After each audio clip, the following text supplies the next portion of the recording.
Hi friends, what's about you. I hope all of you fine. जैसे कि आज जो हमारा टॉपिक है वो बेस हाइड्रोलाइसिस रिएक्शन है। इससे पहले हमने एसिड हाइड्रोलाइसिस रिएक्शन पढ़ा था।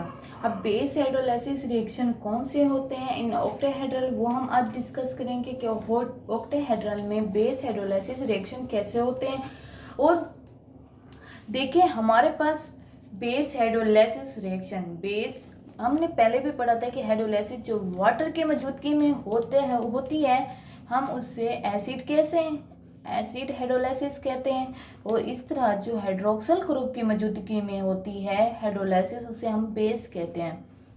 कि हमारे पास हाइड्रोलाइसिस एक सब्स्टिट्यूशन रिएक्शन है जिसमें एक हमारे पास जो ग्रुप होता है अटैकिंग ग्रुप, वो लिविंग ग्रुप को रिमूव करता है। जैसे हमारे पास यहाँ मेटल है, ये हमारे पास कम्प्लेक्स है मेटल लिगेंड, ये लिगेंड अटैच है।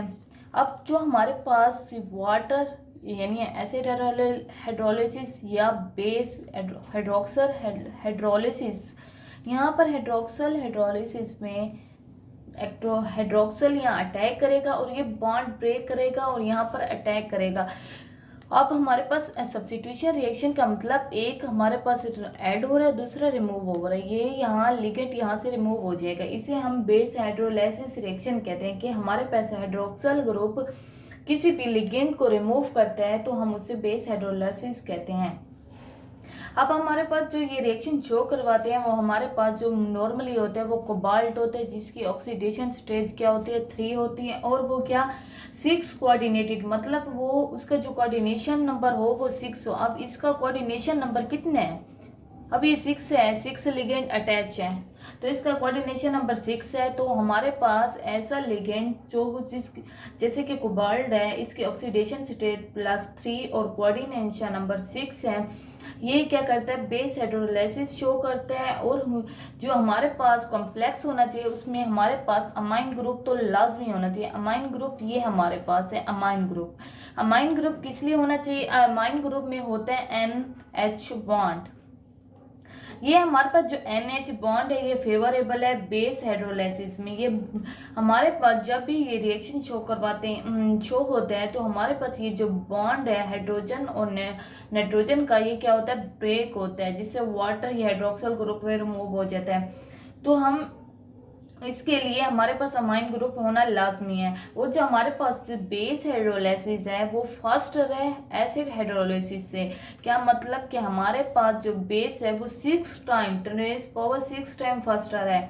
हम जब भी किसी MCQs में पूछे थे कि हमारे पास एसिड या बेस में से कौन से रिएक्शन ज़्यादा शो करवाते हैं, तो हम कहेंगे बेस हाइड्रोलाइसिस मोर रिपीटली हमें रिएक्शन शो करवाते हैं। वो 6 टाइम लार्जर टाइम रिपीट हमें रिएक्शन शो करवाते हैं। अब हम जो बेस हाइड्रोलाइसिस है वो हमारे पास जो pH होती है उस रिएक्शन की, वो हमारे पास होती है 10 से नीचे वाली pH। कि हमारे पास 9, 8, 7 ये जो pH हैं उनमें से ये बेस हाइड्रोलाइसिस शो करवाते हैं। अब हम इसके कोई एक एग्जांपल दे देते ताकि समझ जाए क्लियरली। अब ये कोई एग्जांपल है जिसमें ये हमारे पास कम्प्लेक्स है कोबाल्ट, जिसमें अमाइन ग्रुप P है, और हमारे पास कोबाल्ट है जिसकी ऑक्सीडेशन स्टेट 3 है, और वो उस पर क्या हाइड्रोक्सल ग्रुप अटैक कर रहा है।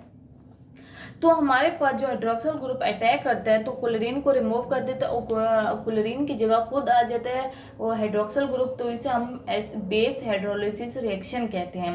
और base hydrolysis reaction substitution reaction होते हैं और मोस्टली ये जो रिएक्शन होते हैं SN2 या SN1 रिएक्शन के तहत होते हैं। अब हम देखते हैं SN2 रिएक्शन क्या होता है। SN2 रिएक्शन को हम डिस्प्लेसमेंट रिएक्शन या फिर डिसएसोसिएटिव रिएक्शन भी कहते हैं। ये हमारे पास डिसएसोसिएटिव रिएक्शन जो करवाते हैं।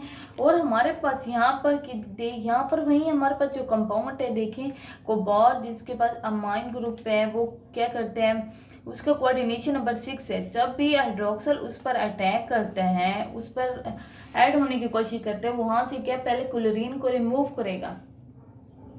जब हमारे पास क्लोरीन ये हाइड्रोक्सिल ग्रुप जाकर उसके साथ अटैच हो करेगा ताकि वहाँ से क्लोरीन को रिमूव कर सके। अब हमारे पास जब ये देखिए कोबाल्ट अमाइन हाइड्रोक्सिल ग्रुप भी अटैच है और लिविंग ग्रुप मतलब क्लोरीन भी अटैच है, बोथ ग्रुप अटैच हैं। तो इसका पहले कोऑर्डिनेशन नंबर 6 था, जब ये आ गया तो इसका कोऑर्डिनेशन नंबर क्या हो गया 7 और इसका स्ट्रक्चर कुछ इस तरह से बनता है। ये मेटल है हमारे पास पहले 6 था, फिर यहाँ पर ये लिगेंड है, ये लिगेंड, यहाँ क्लोरीन और hydroxyl group both group attach है। एक इनमें से अटैकिंग ग्रुप है और दूसरा हमारे पास लिविंग ग्रुप है। तो हमारे पास जो लिविंग ग्रुप है ये जो हमारे पास बना है ये इंटरमीडिएट बना है। ये जो इंटरमीडिएट बना है ये इंटरमीडिएट हाईली अनस्टेबल है। ये रिपीटली अगर इसको फेवरेबल कंडीशन मिली तो ये इसमें आगे रिएक्शन शो करता है, वरना ये क्या करता है पीछे वाला रिएक्शन मतलब रिवर्स हो जाता है। अब यहाँ पर हमारा कोऑर्डिनेशन नंबर 7 हो गया बिकॉज क्योंकि हमारे पास जो एक और हाइड्रोक्सिल ग्रुप और क्लोरीन बहुत अटैच आ गए हैं। अब ये वाला जो पहला रिएक्शन था स्लो स्टेप था जिसे हमने कहा rate determining step RDS, rate determining step. अब जो हमारा अगला स्टेप आ रहा है वो फास्ट होगा, वहाँ पर क्लोरीन हमारा इजीली रिमूव हो जाएगा क्योंकि हमारे पास लिविंग ग्रुप जो और क्लोरीन है और हाइड्रोक्सिल ग्रुप आ जाएगा। अगेन जो इसकी कोऑर्डिनेशन नंबर बनेगा वो क्या बनेगा, वो 6 बनेगा। अगेन इसका कोऑर्डिनेशन नंबर बिकॉज जो हमारे पास 7 जो कोऑर्डिनेशन नंबर वाला था वो क्लोरीन रिमूव हो गया। अब जो इसका रेट ऑफ रिएक्शन है वो डिपेंड करता है कि हमारे पास कम्प्लेक्स और बेस पर, कि हमारे पास जो लिविंग ग्रुप कैसा है और अटैकिंग ग्रुप कैसा है। अब जो बेस है वो हमारे पास हाइड्रोक्सिल ग्रुप था और जो हमारे पास कम्प्लेक्स में क्लोरीन था वो लिविंग ग्रुप के तौर पर, ये बहुत पर डिपेंड कर रहा है। और एक और बात कि हमारे पास जो SN2 रिएक्शन है वो लेस बेस हाइड्रोलाइसिस जो कम करता है, कि हमारे पास जो बेस हाइड्रोलाइसिस रिएक्शन है वो SN2 के जरिए बहुत कम होते हैं बानिस्बत SN1 के। अब हमारे पास SN1 रिएक्शन है जिसे हम डिसोसिएशन रिएक्शन मैकेनिज्म भी कह रहे थे, और हमारे पास जो SN2 था उसे एसोसिएटिव रिएक्शन कह रहे थे, मैकेनिज्म कह रहे थे। हमारे पास जो SN1 एसोसिएशन मैकेनिज्म है, इसमें क्या होता है कि हमारे पास SN1 को हम ग्रीक भी कहते हैं क्योंकि इसे एक साइंटिस्ट ग्रीक ने डिस्कवर किया था 1937 में। और जो कम्प्लेक्स होता है SN1 में बेस हाइड्रोलाइसिस में वो क्या होता है, वो ब्रोंस्टेट एसिड के तौर पर काम करता है। ब्रोंस्टेट लोरी कंसेप्ट आपको याद होगा कि हमारे पास कोई एसिड है वो अपना कंजुगेट बेस बना लेता है और जो बेस है वो कंजुगेट एसिड बना देती है।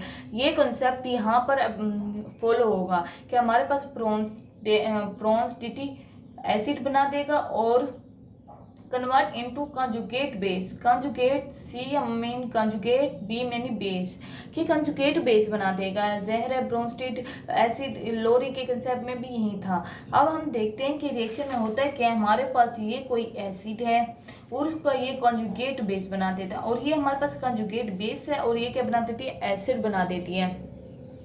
ये देखिए ये हमारे पास इसका कंजुगेट बेस, ये कंजुगेट एसिड बेस पेयर, इसका एक पेयर बन गया, ये एसिड ये बेस पेयर। अब हम कंजुगेट एसिड बेस इसकी बात करें तो हमारे पास ये बेस है, ये एसिड है। अब हम देखते हैं कि हमारे पास conjugate base is with lowest charge, क्या हमारे पास जो कंजुगेट बेस थी उसके पास चार्ज कम है और conjugate base NH2 ligand can form pi bond, के हमारे पास जो यहाँ इंटरमीडिएट बनता है वो इंटरमीडिएट कुछ इस तरह से बनता है कि वहाँ पर वो पाई, ये हमारे पास अमाइन ग्रुप है NH2 और ये हमारे पास कोई कम्प्लेक्स है। अब कम्प्लेक्स के ऊपर जब ये अमाइन नाइट्रोजन के ऊपर लोन पेयर है, ये बॉन्ड पर अटैक करते हैं और यहाँ पर डबल बॉन्ड बना देते हैं और डबल बॉन्ड ये इनमें से एक हमारे पास अल्फा बॉन्ड होता है और एक हमारे पास कौन सा बॉन्ड होता है, पाई बॉन्ड होता है। और जो हमारे पास ये जो पाई बॉन्ड है, ये पाई बॉन्ड रिप्रेजेंट करते हैं कि हमारे पास जो मैकेनिज्म है वो SN1 है।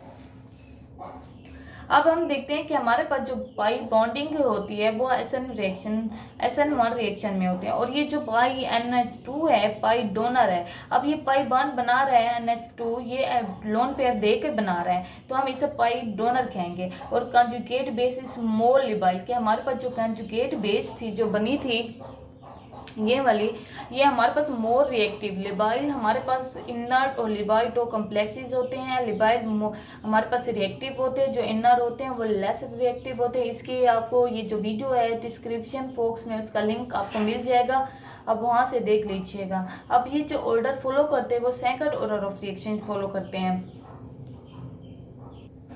और जो हमारे पास यहाँ इंटरमीडिएट बनते हैं SN1 में, वो तो दो तरह के होते हैं, एक स्क्वायर पिरामिडल और ट्राइगोनल पाई पिरामिडल। अब इनमें से कौन मोर फेवरेबल होगा कि हमारे पास जो रिएक्शन हो रहा है कि हम गैस कर सके कि हमारे रिएक्शन में जो है वो स्क्वायर पिरामिडल बना है या ट्राइगोनल पिरामिडल बना है। वो कुछ कंडीशन होते हैं, कुछ में स्क्वायर पिरामिडल स्टेबल होता है और कुछ पे ट्राइगोनल पाई पिरामिडल है। हम क्लियर नहीं कह सकते कि हमारे लिए स्टेबल हो या ये मोर स्टेबल हो। अगर हमारे पास रिएक्शन कंडीशन में ऐसा हो कि हमारे पास जो हमारे पास जैसे कि हमने हाइड्रोक्सल ग्रुप एडिशन करवाई और एक लिगेंड रिमूव हुआ, तो वहाँ पर नो मूवमेंट ऑफ लिगेंड के अब उसके बाद और मूवमेंट ऑफ लिगेंड ना हो। अगर वो हुई तो हमारे पास स्क्वायर पिरामिडल नहीं बनेगा। और हमारे पास एब्सेंट ऑफ पाई डोनर, हमने देखा हमारे पास जो नमूनिया था अमाइन था NH2, उसने क्या किया था, लोन पेयर दिए थे, तो वो पाई डोनर हो गया। तो पाई डोनर होने की वजह से वो क्या वो फेवरेबल नहीं है कि वो स्क्वायर पिरामिडल बने। यहाँ पर उसकी कंडीशन खत्म हो रही है। अब वो चांसेस हैं कि वो ट्राइगोनल पाई पिरामिडल बने। अब स्क्वायर पिरामिडल कैसे होते हैं, ये हमारे पास स्क्वायर है, यहाँ सेंटर में मेटल होते हैं ये। अब लिगेंड, यहाँ पर एक लिगेंड, अब हमारे पास जो रहता है यहाँ पर एक, अब ये हमारे पास स्क्वायर पिरामिडल बन के यहाँ पर एक बॉन्ड कम है, ये इंटरमीडिएट होते हैं। इंटरमीडिएट में क्या होता है कि हमारे पास पहले क्लोरीन अब मेटल थी, मेटल इंटरमीडिएट में जो हमारा कोऑर्डिनेशन नंबर होता है वो 5 हो जाता है इंटरमीडिएट में। और ये इस फॉर्म में भी हमारा जो कोऑर्डिनेशन नंबर है वो हमेशा 5 होगा। अब यहाँ पर जो हमारे पास ये इंटरमीडिएट हुआ कि ये हमारे पास मेटल था, ऐसे समझे। अब उसके बाद क्लोरीन था, जब क्लोरीन को इसने रिमूव किया, अब ये रिमूव हो गया, तो हमारे पास ये जो इंटरमीडिएट बना है इसका कोऑर्डिनेशन नंबर बना CN, कोऑर्डिनेशन नंबर 5 से पहले 6 था, फिर 5 बना, फिर 5 से फिर 6 बनेगा जब हाइड्रोक्सिल ग्रुप अटैक करेगा। तो ये इंटरमीडिएट का कोऑर्डिनेशन नंबर जब 5 होते हैं तो उसके 2 ट्राइगोनल पाई पिरामिडल भी बना सकते हैं। अब इसके 1 2 3 4 5 लिगेंड हो जाते हैं। There is a movement of ligand के यहाँ पर उन्होंने कहा कि मूवमेंट ऑफ नो लिगेंड हो, कि आफ्टर जब हमारे पास क्लोरीन रिलीज होती है तो उसके बाद लिगेंड की मूवमेंट ना हो, लेकिन ये कहता हो। और यहाँ पर कहते हैं कि हमारे पास अगर पाई डोनर नहीं होगा, जैसे कि ये अमाइन ग्रुप है, अगर ये ग्रुप मौजूद नहीं होगा रिएक्शन में, तो हमारे पास क्या होगा कि वो लेस स्टेबल के ट्राइगोनल पाई पिरामिडल लेस स्टेबल होगा। यहाँ पर ये था कि हमारे पास पाई डोनर नहीं होना चाहिए, ये कहते हैं हमारे लिए एसेंशियल है कि हमारे पास पाई डोनर होना चाहिए। और यहाँ पर चांसेस मोस्टली जो बन रहे हैं कि जो हमारे पास अमाइन ग्रुप है वो ट्राइगोनल पाई पिरामिडल स्ट्रक्चर शो करें। और जो पाई बॉन्ड होगा वो हमेशा जो हमारे पास मेटल होगी, जैसे कि कोबाल्ट है, वो लिगेंड के दरमियान बॉन्ड होगा पाई बॉन्ड। अब हमारे पास जो बॉन्ड बना था NH2 कोबाल्ट यूं बना था। अब हमने देख तो लिया कि हमारे पास जो रिएक्शन है वो SN1 भी हो रहा है, SN2 भी हो रहा है। अब हम देखते हैं कि हमारे लिए फेवरेबल कौन सा है रिएक्शन। अब फेवरेबल देखें तो फेवरेबल, अब हमारे पास the reacting complex should have at least 1 hydroxyl या protonic hydrogen to form its conjugate acid. अब हमने कहा था कि हमारे पास जब SN1 रिएक्शन हो तो उसमें क्या कहा था कि हमारे पास मोस्टली जो हो वो ब्रोंस्टेट एसिड बनना चाहिए। जब ब्रोंस्टेट एसिड बनेगा तो उसमें हमारा कॉन्सेप्ट आता है कि कंजुगेट बेस है तो उसका एसिड होना चाहिए, एसिड है तो उसका कंजुगेट बेस होना चाहिए। तो यहाँ पर वही रूल फॉलो हो रहा है कि अगर हमारे पास ये कंसेप्ट, अगर ये जो हमारे पास कंडीशन है SN1 में फॉलो हो रही है, अगर ये हमारे रिएक्शन में मौजूद हैं तो ये SN1 रिएक्शन होगा। अब दूसरा देखते हैं, the complex which do not have an H bond show basic hydrolysis such slowly, कि ऐसे जो हमारे पास रिएक्शन है जिनके पास NH बॉन्ड नहीं है, तो उनमें रिएक्शन है या बेस हाइड्रोलिसिस क्या होगा, वो लेस होगा। लेस क्यों होगा? क्योंकि ये हमारे पास पाई डोनर था, ये इजीली रिमूव हो रहा था, ये बॉन्ड ब्रेक भी इजीली हो रहा था, और ये हमारे लिए फास्टर रिएक्शन शो करवा रहा है। लेकिन अगर इसके अलावा दूसरे आते हैं तो वो लेस रिएक्शन स्पीड से रिएक्शन शो करवाते हैं। अब हम देखते हैं an aqueous solution some hydroxo product is form, कि हमारे पास जब एक्वस एक्वस कहते हैं वाटर को, वाटर सोल्यूशन होता है तो उसमें क्या बनता है, एक्सो प्रोडक्ट बनते हैं।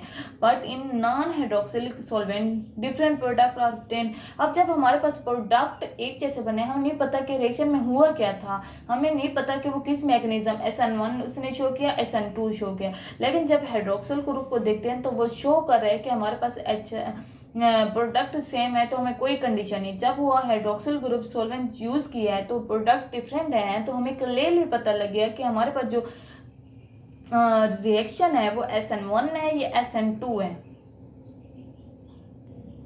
अब हम देखते हैं कि हमारे पास जो इथाइल मिथाइल सल्फाइड जो SO है और readily explain by SN1 reaction, कि हम इसे SN1 रिएक्शन से क्लियरली डिफाइन कर सकते हैं बनिस्बत SN2 के, क्योंकि हमारे पास जो एविडेंसेस मिलते हैं बहुत ज़्यादा रिएक्शन में वो SN1 के मैकेनिज्म के फेवरेबल हैं, कि हमारे पास जो रिएक्शन हो रहा है वो SN1 है, कि हम SN1 जब फॉलो करते हैं तो हम इसे इजीली क्लियरली समझ सकते हैं। The tendency of, अब ये O की 2H ion to act as a better nucleophile than hydroxyl group, increase base hydrolysis। हमारे पास जो ये ग्रुप है ये हाइड्रोक्सिल से बहुत अच्छा न्यूक्लियोफाइल है, और न्यूक्लियोफाइल मतलब न्यूक्लियस लविंग है, यहाँ पर इलेक्ट्रॉन की डेफिशिएंसी ज़्यादा है, तो ये इजीली इलेक्ट्रॉन दे देता है, सॉरी बेस हाइड्रोलाइसिस शो करवा देते हैं। बेस हाइड्रोलाइसिस के लिए हम जब हमें पूछा जाए तो हम कहेंगे जो हमारे पास H2O नेगेटिव O2H नेगेटिव है, तो हमारे पास जो रिएक्शन होगा वो फास्टर होगा बनिस्बत हाइड्रोक्सिल ग्रुप से। और इस तरह हमारे पास जो H2O2 है, to the reaction mixture should reduce the rate of base hydrolysis. जो हमारे पास ये वाला प्रोडक्ट है ये बेस हाइड्रोलाइसिस को स्लो करता है। और सबसे ज़्यादा जो एविडेंसेस मिलते हैं रिएक्शन के वो ये है कि हमारे पास जो रिएक्शन रेट है वो 3.6 है, ये SN1 रिएक्शन के फेवर में है। दो हम क्लियरली कह सकते हैं, तो हमारे पास जो SN1 रिएक्शन है वो उसका जो मैकेनिज्म है वो क्लियरली हम बेस हाइड्रोलाइसिस में एक्सप्लेन कर सकते हैं, और वो ज़्यादा फॉलो करते हैं बनिस्बत SN2 के। This is all about base hydrolysis. I hope आपको ये लेक्चर समझ आया होगा। अगर आपको फिर भी कुछ समझ नहीं आया तो आप कमेंट्स बॉक्स में पूछ सकते हैं क्वेश्चन, और प्लीज़ वीडियो को लाइक कमेंट और शेयर ज़रूर कीजिएगा। Thank you so much for watching.